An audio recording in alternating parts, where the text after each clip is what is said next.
before sunrise on a mild summer morning in June 1995. A 27-year-old television news anchor named Jodi Huisentruit hurriedly left her apartment in Mason City, Iowa, headed for work. But she never arrived, and her disappearance has never been solved.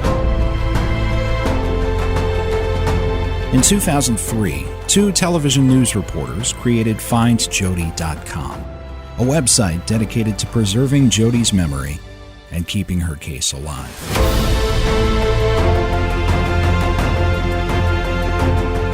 This is the official Find Jodi podcast.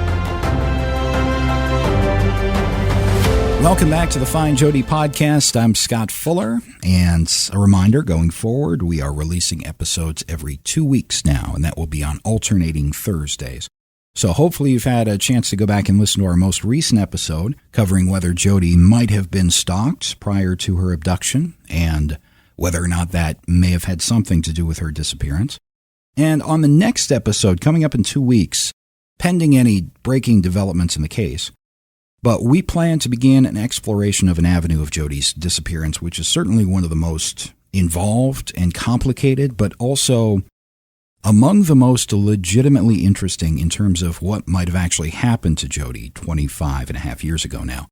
That's what we're going to start in the next episode in 2 weeks, so that will be on March the 18th. On this episode, though, we're happy to be able to share with you a fascinating conversation. Our own Caroline Lowe worked at WCCO-TV in the Twin Cities for decades. And of course, in that time, she covered the biggest news stories of the day. And as an investigative reporter, she really had a chance to dive deep into those stories and get to know the subjects involved. And for more than 25 years, one of the biggest news stories in the state was Jacob Wetterling's disappearance. And it garnered plenty of national attention as well. Jacob was an 11-year-old boy who disappeared in October of 1989. He was biking home from a local store after renting a video with two other children, his younger brother Trevor and his best friend Aaron Larson, when a masked gunman grabbed Jacob and took him and let the other two children go, and Jacob was never seen again. It was a shocking crime, especially for rural Minnesota. And it went unsolved for 28 years, nearly 28 years.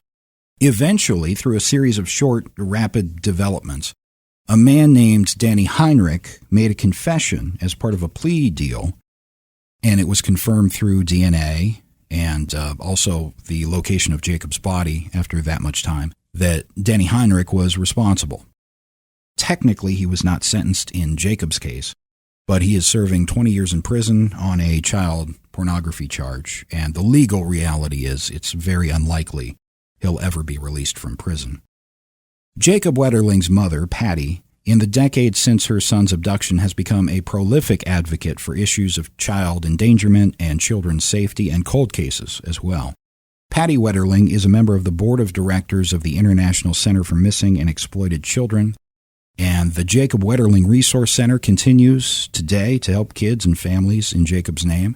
And Jacob's name is often mentioned in connection with Jodi Huisentruit's cold case.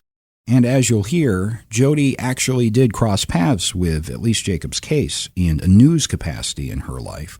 But I think we still draw comparisons to Jacob's case and Jodi's today because both cases were cold for so long.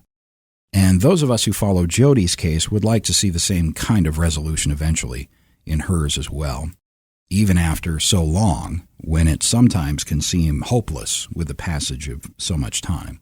So the Find Jodi team, we find ourselves referencing Jacob's case a lot because there are similarities and parallels. And Find Jodi's Caroline Lowe recently interviewed Patty Wetterling, and we have this conversation to share with you here today. We hope you enjoy.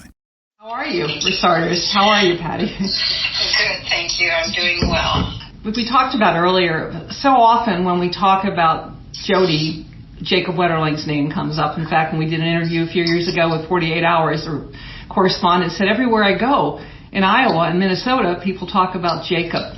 Why do you think there's such a connection in so many people's minds between Jacob and Jodi? Oh, a lot of it's really subtle, but it meant a lot to us.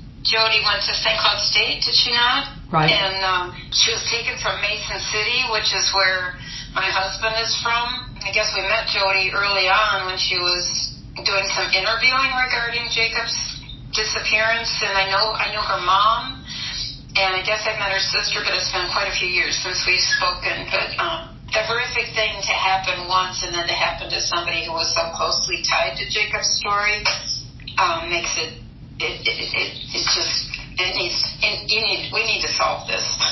And also one other connection, Jacob was born in Long Prairie, Minnesota, correct? That's right. And that's where Jodi grew up. What do you remember about meeting Jodi? I understand it was early in 1990 after there's a connection with the Berlin Wall and a sign that was put up there. That was so powerful to us because, at the beginning, it was just important for us to get Jacob's story out, and we talked to anybody who could. And then when her friend came and they told us that they'd seen Jacob's Hope written on the Berlin Wall, and they actually brought us a piece of the wall, it just warms your heart to know that somebody somewhere thought to write that, and that a lot of people saw it, and people were searching for him everywhere, and that's what we wanted. And to think that Jodi actually came to your home in January, just 3-4 months after Jacob disappeared. So you first met Jodi in your home. Yes, I remember her. She was really pretty and friendly, warm, and young. And I thought how exciting to have this new generation of young reporters. She's very, very sweet and caring. Since Jacob was finally found 27 years later, there's a lot of renewed hope for finding Jodi. What do you think are the key things that happened in Jacob's case that led to resolution and might also provide some lessons for helping us find Jodi? A lot of things, it was serendipity in a way, but it was an energy. And I think that's the main thing, is that you have to create an energy around people still caring. Somebody typically knows something, and in our case a lot of things came together. Part of it was the billboards. The National Center for Missing and Exploited Children put up 3 billboards. One was in St. Joe, one in Cold Spring, and one in Paynesville, because there were leads in that area. John Walsh had done a story on his broadcast, The Hunt. The good news about that is it's one of those that they would repeat a couple different times, so some of the leads came in there. But the other piece was we finally had a multi-jurisdictional task force come back. So in the beginning, we had a team of FBI and BCA, Tri-County Major Crime Unit, Stearns County, St. Joe, everybody, all the local agencies were involved. But as time went by, they went away, and I asked the sheriff if we could get them back. And so that fresh eyes on a case mattered. Some new things developed with a hit coming back on Jared's clothing to this Danny Heinrich, but they couldn't charge him, so that wasn't enough. But it was relentless. We were putting things out. Joy Baker was blogging about it, billboards, messages on the radio and on TV, and one thing that I think that happened, and this might be useful, is that Danny Heinrich had been a suspect from the beginning, but there was never enough evidence to even arrest him, much less charge him. But at some point, he was ready to talk, and the prosecuting attorney in his case knew he was ready to talk and helped him to talk and got the best deal she could for him. So, whoever took Jodi has had to live with this awful thing. And, either this person might be ready to talk, or somebody who knew this person is ready to talk, or maybe they were protecting, this person's mom or some relative or something. And now's the time. Now is the time for somebody to come forward who might have another piece that they maybe turned in the beginning, nothing happened, but maybe if you talk about it again. So that, what you're doing and getting the story out is really critical. I don't think people can vanish without a trace and have anybody be okay with that. The world needs to know, where's Jodi? and how can we help find her. We recently at FindJodi renewed our contract to keep the billboard for Jodi up in Mason City, and we put it up originally on her 50th birthday 2.5 years ago. Some people have asked from time to time, does it really make any difference? It's still not solved. What do you say about doing things like having a billboard in Mason City? Why do you think something like that, along with other things, can be significant? It's hugely important that people do not forget there's somebody out there who took Jodi Huisentruit, and that enough, it gives me chills to even say those words. She deserves to be found. Her family deserves to know answers. And there's somebody out there who's a very dangerous person. So putting the billboards out there is a reminder that we all owe it to Jodi to help find her and find out who took her and what happened. So I believe that it's all part of that energy I was talking about. It's maybe not enough, but a story in the newspaper about the billboards, or a story from an old friend telling a little bit more, personalizing Jodi. She's not just a face on a billboard or a missing poster. She is a really incredible person who had a lot of friends and a lot of talent and a huge future in front of her. So I think it's all part of what has to happen with all of these missing cases. But Jodi's case, it struck so many hearts because she was in everybody's home. She was that warm voice on the news, and so they feel like family. It's one of the few professions where you actually go into everybody's home when you broadcast. And so I think that all those people who she touched need to know what happened, and maybe there's something that they have that they can still come forward with.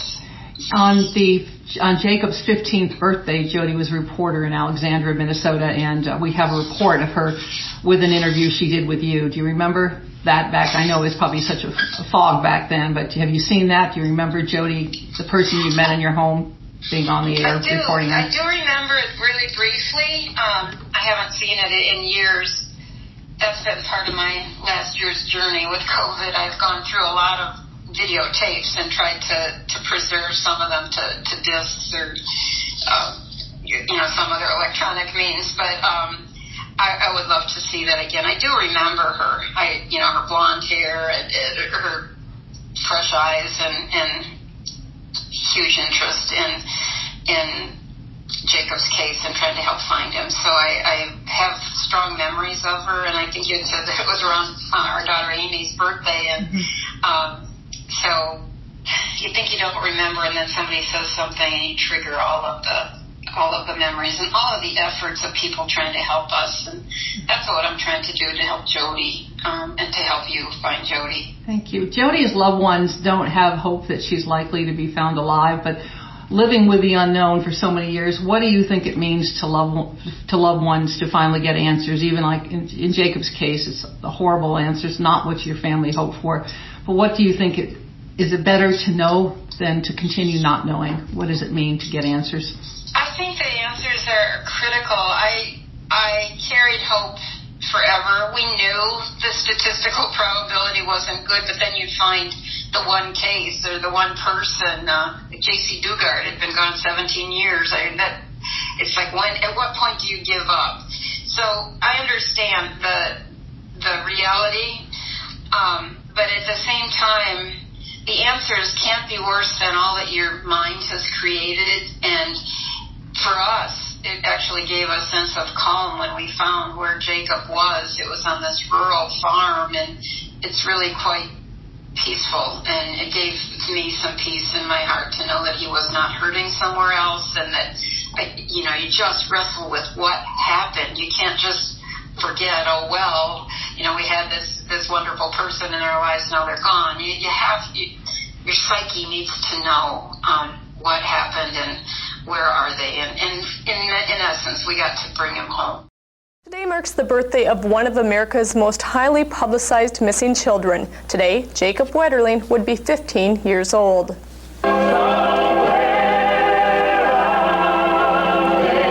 Hundreds of balloons, a town of supporters, tears of frustration marked the celebration of Jacob's birthday 3 years ago. Now that his 15th birthday is here, a new computer-enhanced photo shows what he might look like today. His mom, Patty Wetterling, spends her time talking to anyone who will listen. This week, she was in Sauk Center speaking and distributing pamphlets to students. Certainly, my love of my children is what drives me. And what happened to Jacob is not okay. You can't just stop and say, well, gee, that's too bad, lost a child, but life goes on. Leads continue to come in, along with phone tips and other information regarding Jacob's abduction. He was kidnapped while riding his bike near his St. Joseph home in 1989. And for Jodi's family's situation, the message is it's time to bring Jodi home, bring her home to Minnesota. Yes, exactly. And I can tell you that there's other people whose lives were altered because of Jodi's disappearance who haven't forgotten, and they need answers too. I had met many people who had a baby right around the time Jacob was kidnapped, and so they were watching the news all the time, and every time their child has a birthday, they know exactly how many years it's been for Jacob. And these are people I'd never met, but whose lives were forever altered because of this crime, this terrible thing that happened. And so I think that, we, as a people, we need to find answers. What would you say to someone who might be listening to this podcast, this interview with you, who might have information, regardless of how specific, how significant it is? What would you say to people who might have something that might help us find Jodi? Well, if they have something that's been nagging at them, or that they've thought about repeatedly, or wondered, questioned, did this ever get followed, or I wondered about this, or later something happened, there's no purpose of carrying around that doubt or that angst or that heavy anchor, thinking that maybe it needs to be reviewed again, or maybe this could help. So there's no harm in turning in a list or a name or a story that happened or something you heard, and if it's already been cleared, it's okay. They've checked it again. But if it's something that didn't raise significance when it was turned in, but now it might, everybody wins with that. You don't have to carry it any longer, and law enforcement might be able to do something more. The friends who were with Jodi, who visited you in January of 1990, said you were the first person, Amy Westman, her college friend, said you were the first person they reached out to for advice on what to do when their friend went missing. They said you mentioned billboards, leaving flyers at gas stations. What do you remember about that? What do you remember about first hearing about Jodi, and then what your suggestions were? My memory is that this can't be happening. This was too close to home. There was too many ties to Jacob, and to find that somebody who's helped us so much and tried so hard to help find Jacob was now also missing. It's just sort of incomprehensible. So, in a way, her friends were hit twice, because they'd already known about Jacob's story through Jodi, and through the media was a friend in our case. To be hit then really personally with their friend, it's unbelievable. So my heart hurts for all of them, and I honestly believe that if we don't forget, there's a really great chance. A lot of technology's changed. Social media is a tool that we didn't have then. There's just a lot more ways of getting information out and getting the right person to come forward. I don't know if there's a Crime Stoppers, or if people can report something on your blog and get information out. There's just lots more tools than what we had back in 1989. We fought to get everybody a fax machine back in 89. Wow. That's how advanced it's gotten. But those tools, like the DNA that helped solve Jacob's case, not his DNA, but Jared's. Jared's clothing had been run many times before, but DNA advanced, and so the last time they ran it, they found the man who had taken Jared, and figured it was probably the same person, and a lot of pressure was applied, and he eventually told us where Jacob was and confessed. Wow, that was huge, and that's one of the things that unfortunately Jodi's case doesn't seem to have, is another parallel case that happened where they have evidence. So it's there's so many things it doesn't have. So we think, what is the best thing we can all do to bring to the table, given the lack of eyewitnesses, that we don't have the shoe print that we had in Jacob's case, parallel case. What do you think's going for Jodi's case? As you mentioned, what would be some things that work in its favor, hopefully, to help get answers? People. Most of the time when a person is found, it's because somebody turns in a lead. There are more means to reaching people and keeping the case alive. And, you have national attention, too. Maybe nothing else happened like this before, but did something happen in another part of the country that, couldn't be looked at again? It's just not giving up and being determined to weave together enough to get the answers that we all need. I believe that people can help, and maybe the person who did it is ready to tell. You don't know. We can't assume that they would never tell, because ours did. He was ready. He also had a deal, and he had a situation where he was looking for something. However, if there were another incident that this guy could be tried on, there's a possibility of, offering another deal too. We don't know who it is yet, so we can't rule out that there might be some negotiations that can happen.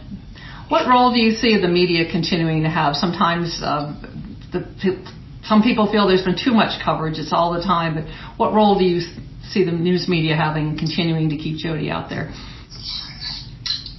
I believe that there's a key role in it's part of helping a community heal in many ways, and it's never forgetting. So the worst thing that can happen is that they're gone and nobody knows the story and nothing happens with it. I kept employing the media and working with the sheriff's department because I wanted to move Jacob's file from the bottom of the pile, put it back on top, so somebody would look at it and notice, yeah, he's still gone. And that's what you're doing. The billboards are doing, and the media, even just sharing the caring stories about Jodi, like what you're just sharing with me and her coming to try and help Jacob. I mean, that's a huge, compassionate story that might touch somebody's heart to come forward if they can. Have you discussed Jodi's case with her family? You mentioned you met her mother. Have they reached out to you, or have you reached out with them at all? Not recently. Or was Joanne? That's her sister, right? Right. Yeah, I talked to her quite a few times early on, but I have not recently. Although she might still be in touch with the Jacob Wetterling Resource Center. I'm just a volunteer there. I don't know who all they're working with, what cases, but I know they certainly all know about Jodi, and my heart hurts for them. I do know the journey they're on, and it's finding your way to living a happy, healthy life the way Jodi would want you to live, with this incredible, anchor and pain, and that's where we can all help if we can give them some answers. Yeah. Jodi's friend Amy Westman, who visited your home, said that you were there at the rally or the memorial the first year later in Mason City. That must have had some compound meetings. That was your kids. Jacob had been at Mason City, correct? That was where his grandparents lived. Yeah. Jerry's parents lived there. They've passed away since, but we spent a lot of family time in Mason City, and it's just an incredible tragedy. How are you and the rest of Jacob's family, Jerry, your children doing today? It's been 4 or 5 years now since Jacob came home. Yes, I'm so proud of our kids and their children, our grandchildren. They have found their smiles again. They all do what I feel is meaningful work. Carmen works with people with disabilities, trying to help them live their lives as fully as they can, independently as they can. Amy teaches special education, so again, trying to improve the quality of these kids' lives. And Trevor is heartwarming. He sells real estate, and he loves helping people to find their homes. So they've all taken. Makes me cry a bit. They've all taken they've learned, and they refused to let the man who took Jacob take anything more, and they've reclaimed their lives, and our grandchildren are just amazing and creative and happy, and you can't ask for more than that. So having answers was cutting off that anchor. We are not tied to, I seldom mention the man's name. I never spent a moment thinking about him. He wasted a lot of my thoughts early on, and we've moved forward and found great joy in many things. So we're doing pretty well. The COVID stuff is not helping, but I think there's a light at the end of this tunnel as well, and we're hanging in there. Well, anything else you'd like to say in closing as we wrap this up, Patty? I'm so grateful. You have inspired, for years, you've inspired so many people in so many ways, encouraging people and reached out to other families to keep them going. Well, likewise, Caroline, you've been a big part of our journey and search, and your reporting and keeping it alive is a huge factor in all of this. And so I'm grateful, and I just want to send out some strength and prayers to Jodi's family and friends and all those who remember. We can never forget. Thank you. And I keep Jacob's picture on my board here, my podcast studio, with Jacob and Jodi are together, and I have the stone you gave me when I moved here 10 years ago saying hope. So Jacob continues, you continue to inspire me personally, even though we don't see each other much anymore. But you're an amazing source of strength. I'd love to be in California right now. It's warmer than this Minnesota weather. We'd love to have you here. Thanks to Caroline Lowe for the interview with Patty Wetterling and the entire FindJodi team. Thanks, Patty, for her time and sharing her inspiration with us for the podcast. And we'll also link to some of what work Patty is involved in the post for this podcast and in the show notes as well. And on the calendar, Thursday, March 18th, will be our next episode of the FindJodi Podcast.